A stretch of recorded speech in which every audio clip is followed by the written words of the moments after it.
अपनी श्रद्धा में कैसे बसाएं, ये आपका प्रश्न होना चाहिए। देखो भाई सब हम अपने त्रिकाली ध्रुव ज्ञायक भगवान आत्मा को अपनी श्रद्धा में कैसे बसाएं, ये आपका प्रश्न होना चाहिए। देखो कैसे बसाया जाता है। तुमने अपने त्रिकाली ध्रुव ज्ञायक भगवान आत्मा को अपनी श्रद्धा में कैसे बसाना है ये तुम्हें समझ में नहीं आता, लेकिन तुम्हें ये तो समझ में आता है कि तुमने पत्नी को कैसे बसाया अपनी श्रद्धा में, हैं? अपने पति को कैसे बसाया, ये तो तुमने बसाया है ना भाई। तो इनको कैसे बसाया? अच्छा 7 फेरे लेने से बस गई? नहीं जैसा बात ठीक है रे, नहीं ठीक है वो बाहर का ठीक है, 7 फेरे से सही तो बस गई, 7 फेरे मात्र से। तो आत्मा के साथ ले लो 7 फेरे, समझ में आए कि नहीं? तुम्हें क्या बात है, ले लो इसको बसा लो। नहीं बताता हूँ ना मैं तुम्हें, आधा नहीं मैं बताता हूँ कैसे बसाई। तुमने गाली पत्नी नहीं बसाई, तुमने बहुत सारी चीजें बसाई, लेकिन बसाई कैसे? उनका आधार क्या था बसाने? तुम किसी में अपनापन स्थापित करते हो तो काय के आधार पर करते हो? प्रश्न होना चाहिए आपके अंदर कि हम किसी भी चीज में अपनापन स्थापित करते हैं तो किस आधार से करते हैं, उसका कारण क्या है अपना? जैसे मान के चलो मैंने ट्विंकल में अपनापन नहीं किया, समझ में आया कि नहीं आया, और मेरे बेटे में अपनापन किया, तो भाई दोनों ही परद्रव्य है ना, है, और दोनों मेरे ज्ञान के गे बने।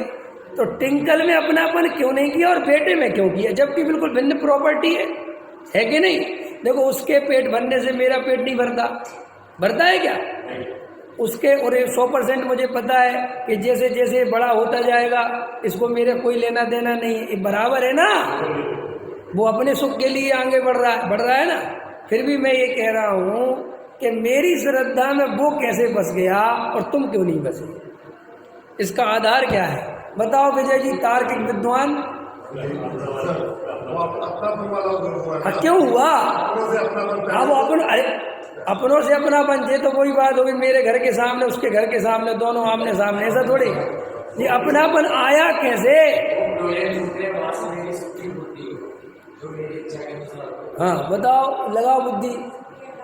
ये बहुत अच्छा उत्तर समझ लो। तुम्हारा अपनापन कहीं पर भी होता है और अपनापन निकलता भी है, ऐसा थोड़ी है कि बस गया तो बस ही क्या, तुम 1 मिनट उठा के फेंक भी देते हो। कैसे? कि अपनापन का आधार है सुख।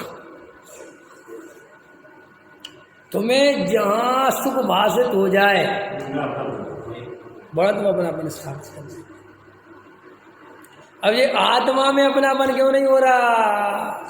क्योंकि आत्मा में सुख है, आत्मा से सुख मिलेगा, ये बिल्कुल तुम्हें दूर दूर तक संभावना दिखाई नहीं देती। और बेटा भी गोद में है तो भी उसको बड़े ध्यान से रखता है कि सुख मिलेगा। अभी तो ये खुद ही इसके ही तुम सारे काम कर रहे हो, नहीं अभी नहीं, बाद में मिलेगा। और बाद में दुनिया में किसी को नहीं मिला। तो भी देखो कैसी उसकी अंतरंग की वो है कि नहीं मिलेगा। और अपन कहो कि आत्मा, तो कहता काय का सुख, लो जी मान लिया आत्मा, अब क्या हो रहा है? भूख लगना बंद हो गई क्या? उसकी अपनी प्रॉब्लम है ना जीव की।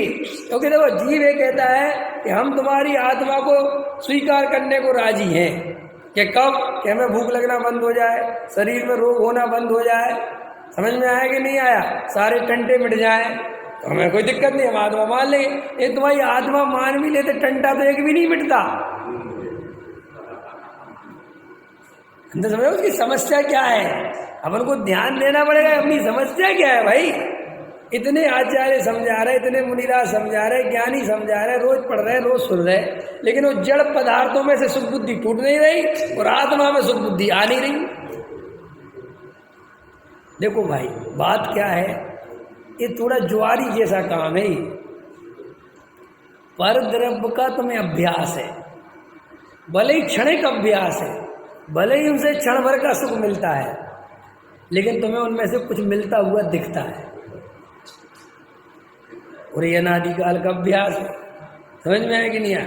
और जब ये आत्मा की तरफ जाता है, तो आत्मा की तरफ जाता है तो वहाँ बिल्कुल खालीपन मिलता है, क्योंकि आत्मा बिल्कुल खाली है, शून्य है, वहाँ तो कुछ है नहीं तुम्हारा पुद्गल पुद्गल। अब अंदर जाता है और ऐसा शांत होकर बैठता है, समझ लो। अब वो ज्ञानानंद स्वभावी जीव तत्व, ये सब विशेषण विशेषण जो भी है वो याद भी करता है, और वो आधा घंटा 15 मिनट जो भी है कोशिश भी करता है।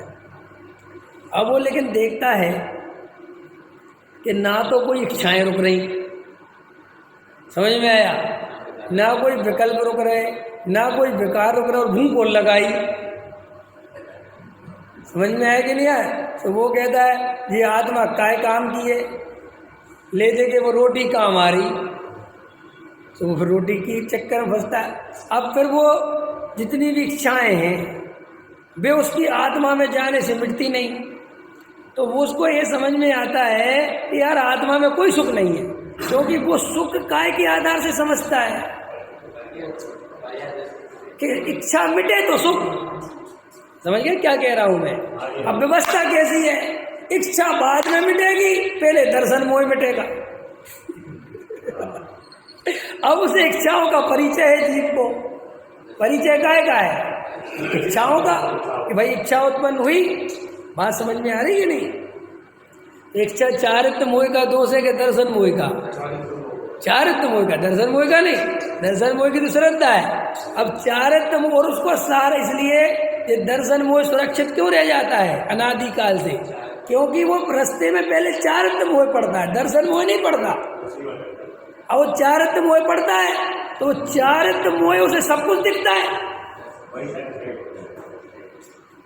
आप समझ रहे ना? गर्मी, सर्दी, भूख, प्यास, ये जितनी भी विषय वासना है ये दर्शन मोह की नहीं है, ये सारी चारित्व मोह की है, और उसकी समस्या ही चारित्व मोह है। वो कहता दर्शन मोह की कोई समस्या ही नहीं है, तुम लोग दर्शन मोह के पीछे पड़े हो। अरे प्रॉब्लम क्रिएट कहाँ से होती है? वो प्रॉब्लम यहाँ से क्रिएट होती है। गहरी बात है, थोड़ी समझ में आ जाए तो आपका भला हो थोड़ा बहुत। अब वो और ये सारी दुनिया, ये संत साधु जितने मिथ्या दृष्टि त्यागी वृत्ति बन जाते इसी आधार से बनते हैं। क्यों? कि वो चारित्व मोह करता है परेशान। देखना इंजीनियर साहब, और साथ में दिखता है कि ये परद्रव्य के कारण कर रहा है। ना रहेगा बांस, ना बजेगी बांसुरी। समझ में? अब 16 साल की उम्र से 15 साल की 14 साल की उम्र से शास्त्र सभा में जाने लगा, और उनने कहा हे भैया सुत दारा हो न सीरी, सब स्वार्थ के हैं वीरी। देखो देखो, समझे? एक आदमी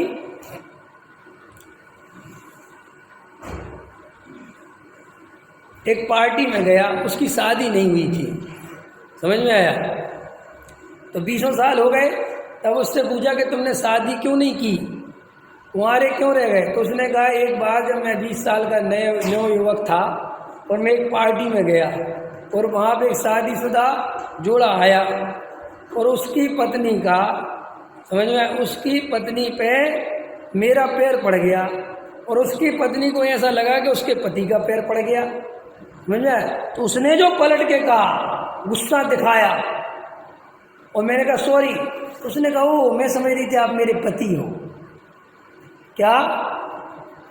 समझ में आया? उसका पैर पड़ा, उसने क्या समझा कि मेरा पति ने पैर रखा, तो उसको एकदम गुस्सा आया, एकदम दिल में ला गई, और वो पलट के देखा अच्छा अच्छा, अरे सॉरी मैं सोचा मेरे पति। तो बोले वो पत्नी अपनी पति के साथ ऐसा व्यवहार करती है, उस दिन से मैं डर गया कि मुझे भूल के भी शादी नहीं करनी। समझ में आया? ये उदाहरण समझ, चुटकुला समझ में आया? ऐसे ही क्या है कि धर्म के क्षेत्र में गया, और वहाँ नरक है, और स्त्री तो नरक का द्वार है, और ये है और फला है और ठिकाना है। अरे अरे ब्रह्मचर्य की साधना तो महान लोग करते हैं, छोड़े ये छोड़े छोड़े छोड़। अब उसको भी ये प्रॉब्लम दिखती है, चारित्व मोह में परेशान हो रहा है ना वो भी नहीं विकल्पों से। तो उसने कहा अरे भैया अपन तो छोड़ के चलो, इन संत साधु के साथ चलो, अपन तो बढ़िया रहेंगे। तो वो असलियत में उसे दर्शन मोह का कुछ पता नहीं है, वो तो ये चारित्व मोह के ही चक्कर में वो बाहर का त्याग व्रत कर देता है। और सुनो, इतना क्रियावादी हो जाता है कि अंदर फिर विकार रहते हैं वो कहते हैं कि मैं बाहर से त्याग कर दिया तो मेरा त्याग चल रहा है। जैसे किसी ब्रह्मचारी से पूछो तुम कि तुम ब्रह्मचारी हो, वो कहता हाँ। कि किस बात से ब्रह्मचारी हो? मैंने आज तक शादी नहीं करी। वो उसका ब्रह्मचर्य का आधार है। ये सुन, इस शादी नहीं करी, ये छोड़, ये बता स्त्री को देख के बेकार हुआ? वो यहाँ से वो एकदम एकदम नहीं, वो तो क्या मतलब है? मैंने हुआ भी होगा तो मैंने कोई आज तक वो करा थोड़ी कुछ भी। देखो तुरंत उसके अंतर में वो क्रियावादी हो जाता है, माने ये बेकार ही। अरे बेकार के पीछे भी असली कारण कौन है? वो दर्शन मोह है। वो वहां तक तो बेचारा जा ही नहीं पाता। जे हमने जन्मों जन्मों से जो अनंत बार मुनि बन गए ना, यही कारण था कि हमें वो चारित्र मोह सब कुछ पाप दिखता है और उस पाप का कारण परद्रव्य दिखता है, तो हम परद्रव्य को छोड़ के जंगल भग गए नरक आदि के भय से और स्वर्ग आदि की चाह से। किसी ने कहा ये विषय भोग भोगोगे ना नरक में सड़ोगे, और यहाँ त्याग कर दोगे तो स्वर्गों में सागरों पर्यंत शांति से रहोगे, और यहाँ जरा सा त्याग करोगे वहाँ इसका फल बहुत मिलेगा। तो लालची प्रवृत्ति का था, मान गया।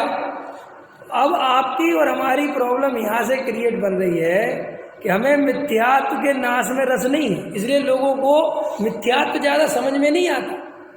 वो कहते हैं क्या मिथ्यात्व लगा रखा है, क्या होगा मिथ्यात्व के नाश, और क्या होता है मिथ्यात्व? अरे खाना पीना छोड़ो तो जाने, उसका सीधा करे देना भाई। खाना पीना छोड़ो, कुछ वासनाएं छोड़ो, कुछ कमाना छोड़ो, कुछ साधु बनो, कोई त्याग व्रत लो, कुछ इच्छाओं को रोको, इच्छा निरोधा तपा, कुछ तप करो तो कुछ धर्मात्मा होगे ना। ये मिथ्या क्या होता है? मिथ्या सब मिथ्यात्व होता है कि शरीर और आत्मा को एक मानता है, तो ठीक है नहीं मान लिया, लो अब वैसे बोलता है मिट गया हो गया, हाँ तो ठीक है लो अब बोलो, अब व्रत क्यों नहीं लेते? असल प्रॉब्लम कहाँ से क्रिएट होती? इसलिए जो चारित्र मोह में ही जीव अटक के रह जाता है। और सारे अधिकतर तुम देखना शास्त्रों में भी चारित्र मोह पे ही सारी दृष्टि है। खाना पीना, ये मत खाओ इसमें इतना पाप, ये मत करो, ऐसे मत करो, ऐसे मत उठो, ऐसे मत बैठो, ये मत करो, वो मत करो, अशुभ भाव बुरा है, शुभ भाव अच्छा है, अशुभ से बचना चाहिए, शुभ में रहना चाहिए। फिर बस वो सारी जो गाड़ी वो यहीं घूमती रहती है। तो अपन का भी जो आत्मा में मन नहीं लगता, वो इसलिए नहीं रहता कि अंदर जाके अपन को ये लगता है कि मिल क्या रहा है, क्योंकि हमें सीधा सुख पता ये है कि इच्छा उत्पन्न हो, समझ में, ये दुख, और इच्छा की पूर्ति हो, ये सुख। और भैया तीसरी अवस्था है कि भाई हम आत्मा में जाएं और इच्छा नहीं हो तो हम तुम्हारी आत्मा ठीक है, लेकिन हम तो भैया उल्टा देखते हैं कि जितना ध्यान लगाते हैं इच्छाएं और उतनी ज्यादा और दिखाई देने लगती है। भाई यहाँ से घबरा के वो भाग जाता है, और यही असली खेल है। शत्रु का यही नाश हो सकता है अगर घबराए नहीं तो, लेकिन वो डर जाता है बहुत जल्दी, तो वो डर के क्या करता है कि बाहर आ जाता है। तो बाहर आ जाता है तो फिर क्या करता है कि फिर वो क्रिया कांड में लग जाता है, क्योंकि क्रिया कांड में उसे डर नहीं लगता। समझे ना? आप भगवान के पास खड़े हो गए, 2 घंटे खड़े ना, आपके 2 घंटे कट जाएंगे, लेकिन आप आत्मा के पास 5 मिनट खड़े नहीं हो सकते, जहाँ असली धर्म है। कि क्योंकि वहाँ तुम्हें अपने अंदर की गंदगी दिखने लगती है, और तुम्हें वो गंदगी दिखते ही तुम्हें इतनी घबराहट होती कि मैं इतना पापी हूँ, बाप रे बाप, मैं इतना पापी नहीं हूँ। अब इससे बचने का उपाय क्या है? बाहर आ जाओ और भगवान के सामने जोर जोर से गाने लगो, तो वो अंदर का मैल दब जाएगा। इसलिए लोग भीड़ में चले जाते हैं, भीड़ तो और ज्यादा दबा देती है। भीड़ में आपको पता थोड़ी चलता है कि आप क्या कर रहे हैं, जो सब कर रहे होते वो आप कर रहे होते। इतनी बात समझ में आ गई। अब तुम्हें शांत होकर बैठना पड़ेगा, तुम्हें ये निर्णय करना पड़ेगा कि देखो भाई, बाहर से मैंने इच्छाओं की पूर्ति बहुत करके देख ली, कोई सार नहीं निकलता, कोई भी सार नहीं निकलता। ना वे इच्छाएं खत्म होती हैं और ना उनका कुछ बिगड़ता है, और दिन पे दिन बढ़ती चली जाती है। और ज्ञानियों ने बताया है कि तू अपने स्वरूप में ला जा, तत्व निर्णय कर, मिथ्यात्व का नाश कर। फिर जब मिथ्यात्व का नाश हो जाएगा, और देखो अपन जल्दी घबरा जाते हैं, बाहर आ जाते हैं। मैं गारंटी दे रहा हूँ, अगर तुम मिथ्यात्व का नाश कर दो तो तुम्हें ऐसा शांति का वेदन होगा, ऐसी मस्ती चढ़ेगी, उसके साथ अनंतानुबंधी कसाय तो जानी जानी है, जो अनंत दुख का कारण है। ये बिल्कुल परम सत्य है, ये जिनेंद्र देव की वाणी है। लेकिन तुम वहाँ तक पहुँचते नहीं, उस चरम सीमा को छूते नहीं, तो तुम्हें लगता है कि कुछ आनंद नहीं है। लेकिन एक बार अगर उस गायक भगवान आत्मा को छू लिया तुमने, एक बार उसकी श्रद्धा कर ली, तो ऐसी मस्ती आती है भाई साहब, ऐसा आनंद आता है, इतना हल्कापन लगता है कि कई इच्छाएं तो कहाँ विलीन हो जाती हैं पता ही नहीं चलता। सिर्फ 2-4 10 इच्छाएं रह जाती हैं, वो भी चारित्र मोह का तीव्र हृदय होने से, और वे भी उसी स्वरूप में रमेगा तो वे भी चली जाती है।